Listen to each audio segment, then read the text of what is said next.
Kita ke informasi mancanegara, pemirsa, 22 orang tewas dalam kerusuhan di Nepal. Perdana Menteri hingga Presiden mundur pasca pembakaran gedung DPR.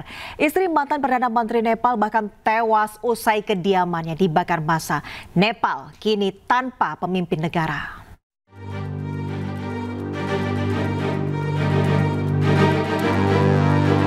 Demonstrasi besar yang digalang Gen Z di Nepal sejak hari Senin berubah menjadi tragedi yang menelan korban jiwa dan merusak bangunan negara.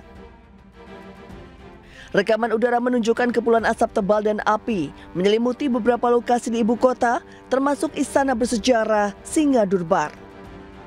Massa membakar gedung DPR pada hari Selasa ketika Perdana Menteri Sharma Oli mengundurkan diri di tengah protes anti pemerintah yang sedang berlangsung. Ketegangan meningkat setelah para demonstran menerobos masuk ke gedung DPR Nepal dan polisi merespon dengan meriam air gas air mata, peluru tajam, dan perluasan zona jam malam untuk meredam kerusuhan. Sedikitnya 22 orang tewas dan ratusan lainnya terluka saat bentrokan meletus antara pengunjuk rasa dan polisi. Kemarahan massa aksi tidak terbendung, dipicu maraknya korupsi dan kesenjangan antara pejabat dan rakyat Nepal. Rakyat Nepal muak dengan perilaku pejabat yang kerap pamer kemewahan di media sosial di saat kondisi ekonomi rakyat tengah sulit. Hal ini diperparah keputusan pemerintah untuk memblokir sejumlah platform media sosial. Sebuah video lama menunjukkan seorang anak SMA di Nepal berpidato berapi-api tentang kekecewaannya terhadap para pemimpin Nepal. Video ini menjadi viral di tengah demonstrasi besar-besaran yang terjadi di Nepal. Today I stand here with the dream of building a new Nepal.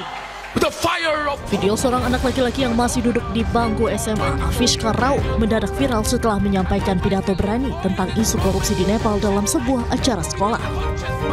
Dalam pidato berjudul Jai Nepal yang ia bawakan pada Maret 2025 itu menarik perhatian publik karena gaya penyampaiannya yang tegas dan penuh semangat, hingga membakar semangat generasi muda di tengah demonstrasi besar-besaran yang terjadi di Nepal. Nepal, our mother! This country gave us birth, nurtured us. But what did it ask in return? Just our honesty, our hard work, our contribution. But what are we doing? We are bounded by the chains of unemployment, fleeing abroad in search of opportunities. We are trapped by the selfish games of political parties. Youth, rise! We are the torture bearers of change. If we do not raise our voices, who will? Tak hanya menyoroti praktik korupsi, ia juga berbicara soal pengangguran dan penderitaan anak-anak muda yang terpaksa meninggalkan Nepal demi mencari nafkah di negara lain karena pemerintah gagal memberikan kemakmuran. Pidato Avishkar Raut ini pun menjadi simbol demonstrasi Gen Z yang mengguncang Nepal. Anda masih bersama Anju Siang, pemirsa. Puspadaya Perindo kembali hadir di tengah masyarakat untuk mengawal kasus pelecehan seksual yang dialami oleh anak di Jakarta Barat. Kasus yang ditangani oleh Unit Pelayanan Perempuan dan Anak Polda Metro Jaya itu pun kini telah naik ke tahap penyidikan. Organisasi sayap Partai Perindo yang dikenal dengan Partai Kita, Puspadaya Perindo mendatangi Polda Metro Jaya untuk mengawal kasus pelecehan anak Jakarta Barat hingga tuntas. Kunjungan ini dilakukan guna memastikan surat pemberitahuan dimulainya penyidikan atau SPDP dalam kasus ini sudah berjalan. Puspadaya Perindo berkomitmen akan selalu hadir dalam seluruh tahapan proses hukum, termasuk saat pelimpahan berkas ke kejaksaan hingga pembacaan vonis oleh hakim. Dalam hal ini perkaranya itu sudah ada kelihatan peristiwanya. Nah, di sini penyidik tadi menyampaikan bahwa perkaranya ini akan didalami lagi agar lebih terang untuk nantinya perkara ini bisa menjadi P21 sehingga perkara ini nanti akan disidangkan. Puspadaya hadir hari ini adalah melihat dari tindak lanjut yang sudah berjalan, sudah sampai di mana, dan juga mengambil dari surat pemberitahuan penyidikan. Saat ini seperti janji kita ke masyarakat juga, kita menerima pengaduan, kemudian mengawal sampai tuntas, dan juga memberikan yang terbaik tentunya buat masyarakat. Puspadaya Perindo juga memberikan pendampingan psikologis secara gratis terhadap para korban, khususnya perempuan, anak, dan kaum disabilitas. Dari Jakarta, Rizky Ihwal Sutrisno, iNews melaporkan.